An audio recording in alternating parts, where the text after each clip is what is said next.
Hello aspirants. So in today's session, we are going to discuss the approach for Indian economy for UPSC, both prelims and mains exam. Now, before we discuss that what should be the approach of an aspirant for this subject, it is very important to first know the relevance of this subject for an exam. For example, in prelims, if you see the questions that is from 2011 till 2023, so we have total, you can say, 12 papers of prelims, and on an average every year they have asked a question in the range of, you can say, 10 to 25 questions. So either they have asked 10 question, 15 question, 17 question, 22 question, whatever. So ultimately this is the range. So there is no fixed number that how many questions they are going to ask. But one thing is sure, that this range is fixed for prelims. So if I talk about last year, means 2023, the latest prelims paper, so there UPSC has asked 12 to 13 question, because एक दो question vary कर जाते हैं, economy है या फिर non economy. So you can take 12 questions. So 12 questions from Indian economy. Before that, that is in 2022, they have asked 14 questions from Indian economy. And even before that, in 2021, they have asked 23 questions. So that is why I have taken one range, 10 to 25. So that has to be decided by UPSC how many questions they want to ask. But if you see this thing in marks term, so we can easily see that if our question in prelims is in 10 to 25 questions, so we can say, so this is the number of questions, so we can say that the marks will be, that is one question carries 2 marks, so 20 to 50 marks, and your total paper comprise of 200 marks. So you can see the relevance. So out of 100 questions, so there are this much. So if you take the percentage, so we can say 10 to 25% of your paper is of Indian economy. So here my intention is to tell you clearly that you cannot neglect Indian economy for your prelims. Okay, so you can say it is one of the important subject. Second, if you see for mains, in mains, your GS paper 3, where you will see that ki there are more than, or you can say there are 5 subjects in GS paper 3. That is, one is economy, another is environment, another is science and tech, disaster management, and your security. So total question that comes in your GS paper 3 is 20 question. 9 to 10 question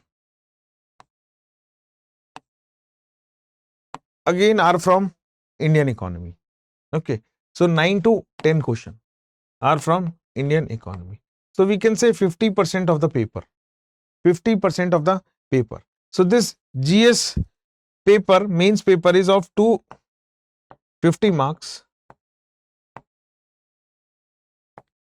So you can easily see that 50% of the paper means around 120-125 marks are from your mains. So this is what you have to remember.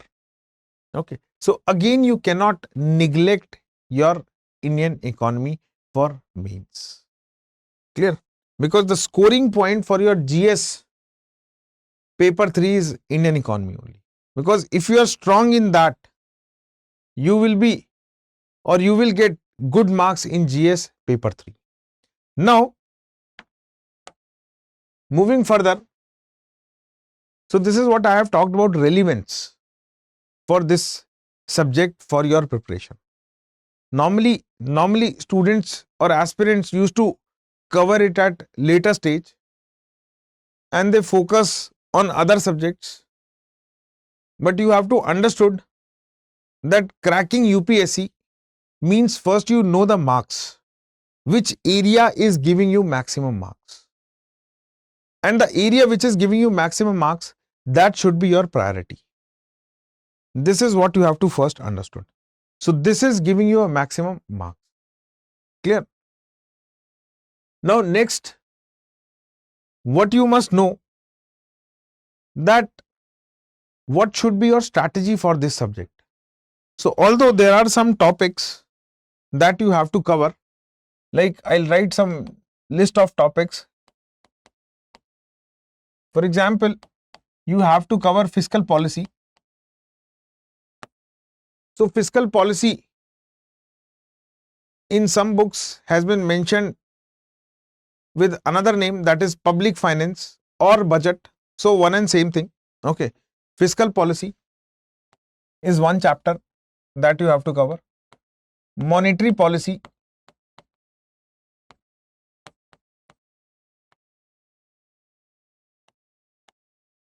growth and development,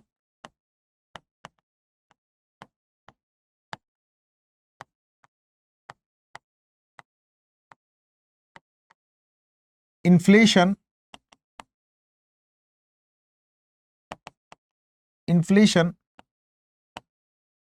next balance of payment,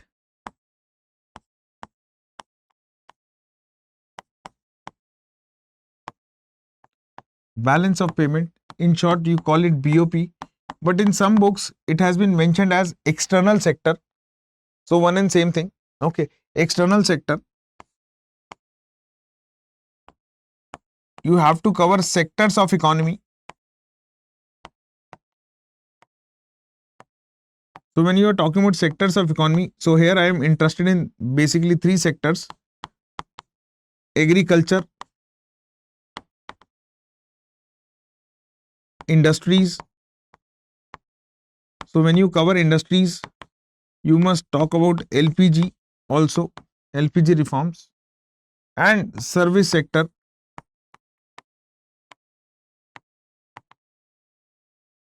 Next, we'll talk about banking. So this is the another important chapter. Banking. Next, capital market.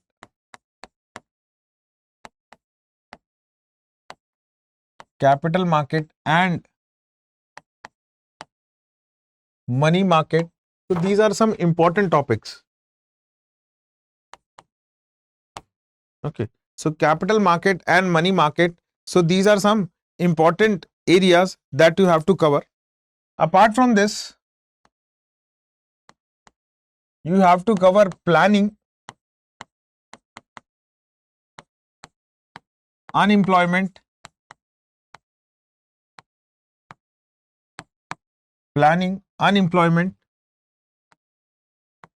and poverty.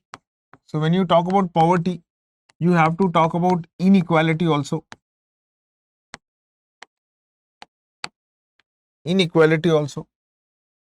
Okay. Next, you have to talk about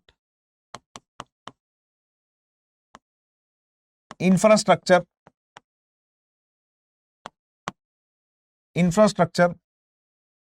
and investment model.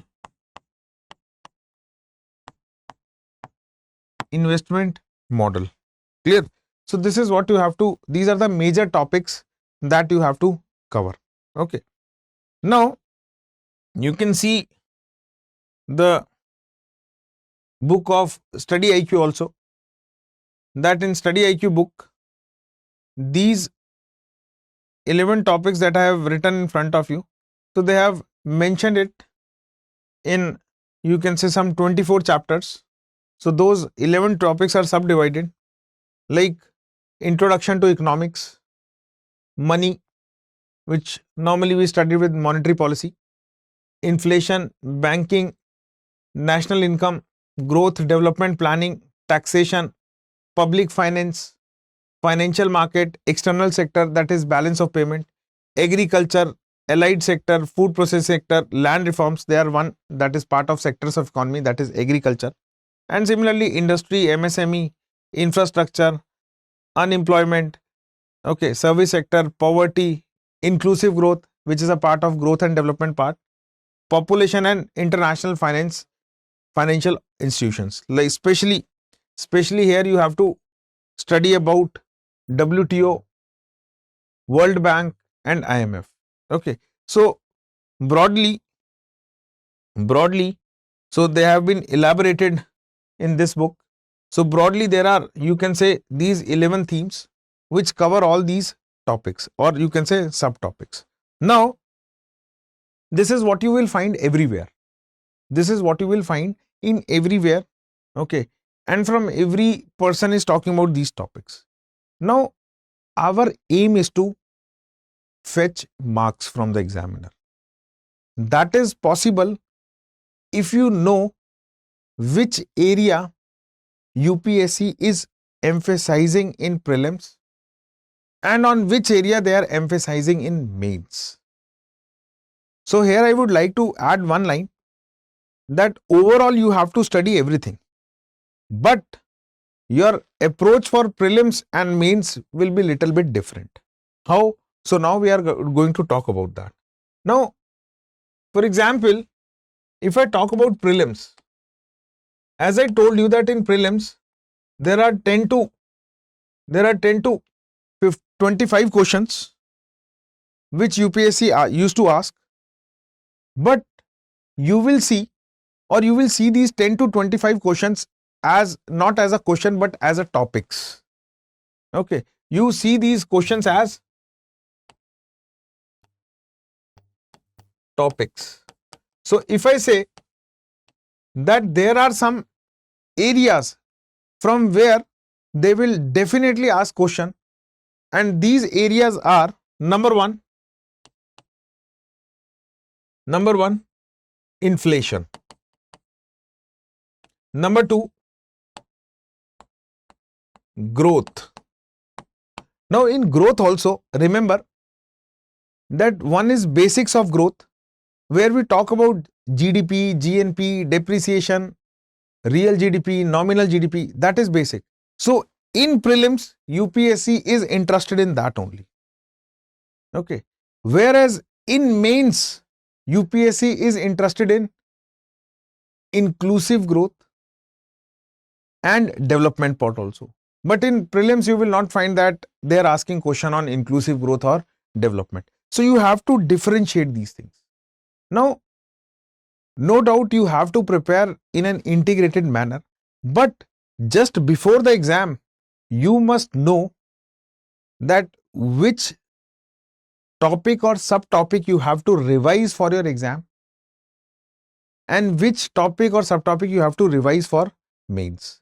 So if you know this distinction, your revision time will be reduced. Otherwise, what will happen? Either it is prelims or mains, you are revising the same things without knowing that this thing will be asked in exam or not, especially if it is prelims and mains. So if suppose there is a mains and I am revising the concept of what is GDP, what is GNP, so no doubt no one is going to ask that thing in mains. Okay, they are going to ask about inclusive growth.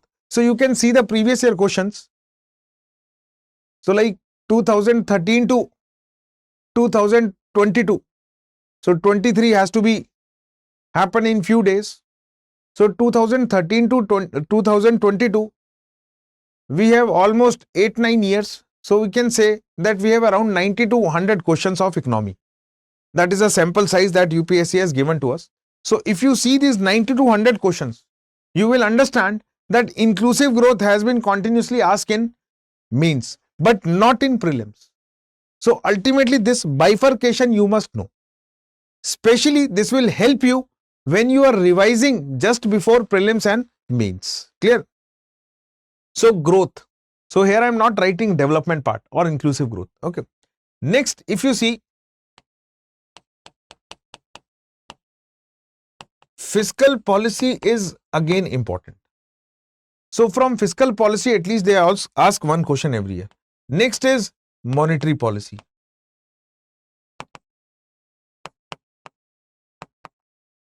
Preparation for UPSC is very easy if you know topics and subtopics which UPSC is asking in both prelims and mains. So you have to bifurcate. So although growth is a broad topic, but in growth, what they are asking in prelims and what they are asking means that you must differentiate. Clear? Similarly, another important topic is balance of payment. Next, if you see, another important area that they ask in prelims is banking. And from last 3 to 4 years, UPSC has shifted its focus to capital market and money market also. Capital market and money market also. Now, from here I can say you one thing, that why they have shifted focus on this, because our government of India is emphasizing on this. So frequently you will find news on capital market and money market. So you can see the paper from last 3 to 4 years they are asking question on that. Okay. Similarly, if I talk about balance of payment, you will frequently find a question on FDI, FPI. Okay. Similarly, if you see inflation, you will frequently find a question on CPI, WPI, that is consumer price index and wholesale price index. Okay. So this is what their areas are fixed. So you can say, or if I categorize this, ki these are very, very important topics. So if you prepare for these areas in prelims, so out of whatever number of questions that UPSC is asking, that is from the range of 10 to 25, I am sure of one thing, that if suppose 15 questions are asked, so you will be in a position to answer at least 60% of the question if you prepare these 7 topics. Okay. So ultimately 15 questions are asked. So you will be in a position to answer around 9 questions. Okay. And in UPSC, you have to frame a strategy. And this is what, if you understood that these areas they are going to ask, so you have to frame strategy accordingly. So this should be your priority areas, okay, or priority topics. Clear? Although similarly, rest of the questions are asked from other topics, okay, but again, priority should be prepared first and then rest. Similarly, if I see mains, so in mains,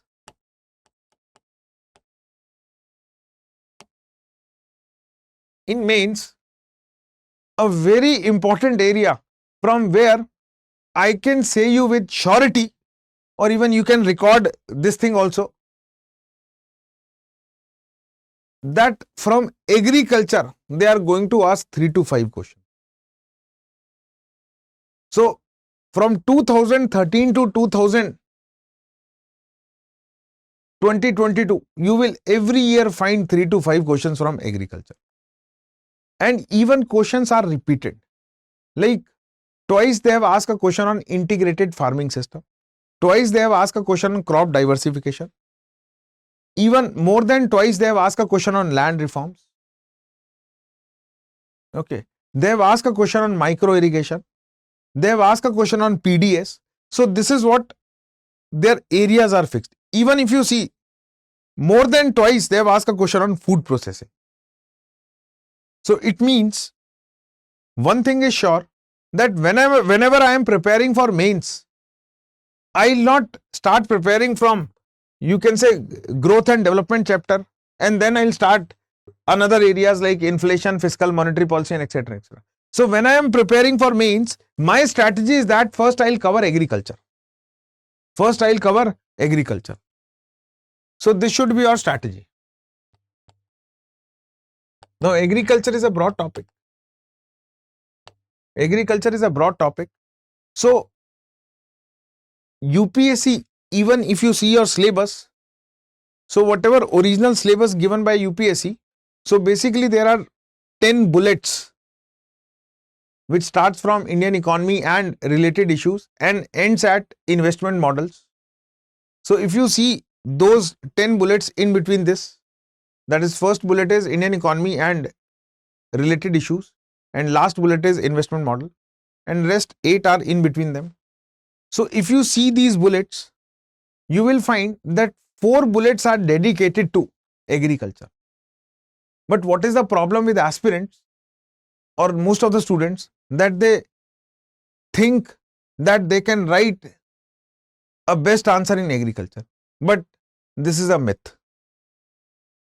Why? I can tell you how. Because if I give you 3 or 4 questions, after 2 questions, you will see that there will be a repetition in your answer. But agriculture is a very broad topic, and if you understood it properly, you will find that there will be no repetition. There will be no repetition. So most students or most of the answers that I have seen, that after writing 2 or 3 questions, and if I give 5 questions or 4 questions, so after writing 2 questions, third question will have a repetition whatever you have written in first 2 questions. So this is what you have, or you have made agriculture like this, ki agriculture can be covered in 2-3 pages, and that is more than sufficient, or at max 5-6 pages. No, agriculture has a lot of dimension. Okay, and UPSC is asking same question again and again. Okay, by rephrasing the question language. So this is what you have to understand. Agriculture is a broad topic. Even if you see in the syllabus, although they have clearly mentioned something like crop and cropping pattern, but they have not used the word crop diversification, but they have asked a question on that. They have written a word irrigation, so they have asked a question on that. But they have not mentioned the word fertilizer, but they have asked question on that. Although the word subsidy has been written. Similarly, they have not talked about insurance, that is agriculture insurance, but question has been asked on that also.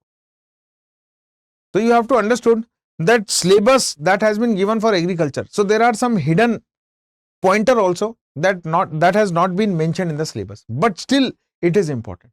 For example, seed sector. So for seed sector, it has not been written there, but still there may be a possibility that question can be asked. Clear? So you have to, you can say, prepare for such, you can say, hidden points also. Okay. So not only those things, which are mentioned in syllabus only directly.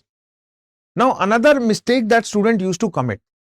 So first mistake, I already told you that they have a very limited information, and if you get 3-4 questions, you will find that there will be a repetition of information after 2 questions, or you can say in third question you have a repetition. Another mistake that student used to do, that in agriculture, when the question has been asked in economy, so you have to stick to the answer which is related to economy only. It is not like that you write geography part in agriculture, you write environment part in agriculture, you write science and tech part in agriculture, because agriculture is a topic which is covered in other subjects also. So for example, when it comes to you can say any crop, I'm just giving you one example, what basically I want to tell in this. For example, when it comes to any crop, what I have seen, that in geography you have to study the climatic condition of that crop, means it is a kharif or rabi crop. This is what you have to study, which type of soil it need, what temperature, rainfall, whatever, etc. and etc. So if you write this thing in economy, you will not get marks. Whereas when you have to study that crop from the environment point of view, for example, rice is a water intensive crop. Similarly, sugarcane is also a water intensive crop. So this water intensive crop is responsible for utilization of groundwater, or you can say groundwater depletion. So this is what you can say environmental impact of this crop. So again you have to study this thing in environment. So economy does not has any relation with this. Third, if our agricultural scientists are coming with any new variety of crop, So that is a part of science and tech. For example, if suppose in future agriculture scientists come with genetically modified variety of any seed, like GM mustard was in news. So in economy, they are not going to ask you about, you can say, the science or science and technology basis behind GM mustard. So that will a question of, you can say, science and tech. But in economy, we are interested in the production of, you can say, food grains. Is our food grain production is enough, or you can say, is the production is enough to feed 140 crore population of our country? So we are interested in that. So ultimately, understanding of agriculture is very important, which I have realized that most of the students give very less time to it. But if you give time to this, you will score good marks in economy. Why? Because 3 to 5 questions are from this. So if you see 3 to 5, so it is like this: 2 questions are of 10 marks, 1 question is of 15 marks. So if 3 questions are there, so you can easily see that 20 plus 15, 35 marks. So out of 125, 35 marks. Or if 5 questions are there, so 3 questions are of 10 marks and 2 questions are of 15 marks. So ultimately 60 marks. And if 4 questions are there, then 2 and 2, that is 20 marks, that is 10, 10, 2 marks, 20 plus 15, 15, 30, so 50 marks. So ultimately out of 120, 125, you are getting 50 marks. Okay. So agriculture is important. So never neglect it. So again, I'll tell you that whenever you revise or whenever you start preparing for mains for economy portion, so you first focus on agriculture. Okay. Whereas with respect to prelims, you can focus on growth, fiscal policy, monetary policy, inflation, balance of payment. Second, you will find that one question they ask on industry every year. Third, one question they ask from infrastructure and investment model. Okay. So you will see that ki in your previous year paper, they have asked question on PPP model. Okay. So this is investment model. So last part of your bullet in your syllabus that is given by UPSC. PPP, that is public-private partnership. Okay. So this is what they ask a question on this also. Fourth, you will see that they ask a question on inclusive growth. So if you prepare these things, I can say you with surety that easily you will solve. You can say if 10 questions are there, easily you will solve 6 questions. Okay, if here I am assuming that 3 questions are from agriculture, 1 question is from this, 1 from this and 1 from this. Okay, or if 4 questions are from agriculture, so automatically you will solve 7 questions. So this is what you have to remember. This is what you have to remember. Clear? So easily 6 to 7 questions you can solve. Clear? So ultimately my purpose is to crack this exam. Okay, as an aspirant, although my attempts are over. Okay, so you have an attempt. So your purpose is to crack this exam.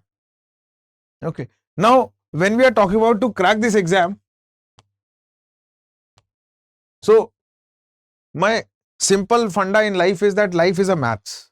Okay, so if you see this as a maths, okay, so I have to run after that knowledge. Okay, I have to run after that knowledge which will help me to fetch marks. So again I am saying I have to run after that knowledge which will help me to fetch marks. तो अगर मैं हिंदी में बोलूं तो मुझे सिर्फ वही चीज पढ़नी है जो मेरे को यूपीएससी एग्जाम में मार्क्स दिलवाएंगे. तो उसको अगर आपको आइडेंटिफाई करना है तो you have to see the syllabus. Okay, and more important you have to see previous year question. So you have a data of last 10 to 12 years So if you analyze it, you can easily find the topics from where UPSC is asking the question. So those areas must be strong. Clear? Now, so we have talked about relevance of this exam in terms of marks weightage. We have seen that what topics are there, and when it comes to study, or you can say study those topics for prelims and mains, so you have to understand that which topics are more important for prelims and which are for mains. So ultimately, in the beginning I have written some 11 topics, so you have to study all the topics, but here you have to bifurcate which topic is important for prelims and which topic is important for mains. Now moving further, you will see that what should be your approach. Now this subject works on your conceptual clarity.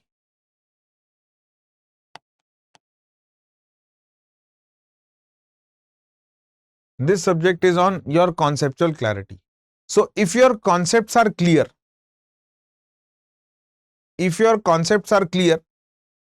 then you can easily handle this subject. Now here I'll say you one thing, that to understand the concepts, I hope you will agree with this. If you agree with this, please tell me in comment section. Once you understood the concept, means understanding concepts will take time. Okay. So when I'm saying will take time, means it depends on your speed of your learning. Okay. So some has good catching power, that is memory power. So they learn the concept in less time. Some learn the concept with more time. So ultimately point is there, the point what I want to say, that once you understood the concept, I can say you with surety that your revision time will automatically reduce. और in other words, क्या कहना चाहता हूं मैं, कि अगर मेरे को इकोनॉमी समझ आ गई, मैं इसको रिवाइज कर लूंगा कम टाइम में. बट दूसरे सब्जेक्ट की अगर मैं बात करूं, पॉलिटी, हिस्ट्री, उनको आप इजीली समझ तो लोगे, लेकिन रिवाइज करने में बहुत ज्यादा टाइम लगेगा. बट इकोनॉमी में उल्टा है, कि समझ गए एक बारी तो रिवाइज आपका कम टाइम में हो जाएगा. So this is what you have to understood. Okay, so your time will be here. Okay, time will be here. So ultimately understand. Now keeping this thing in mind, I am going to start one lecture series where we will understand, or we will cover important concepts which is covered in this StudyIQ book, that is second edition. So for your reference, you can have this book, and daily we will discuss important concepts of your econ. So I hope you will focus, or whatever I have told you in this video, you have understood, and you will frame your strategy with respect to Indian economy subject. And still, if you have any problem, you can comment in comment section with respect to framing economic strategy, or you can follow me on my Instagram, that is economy_Himanshu.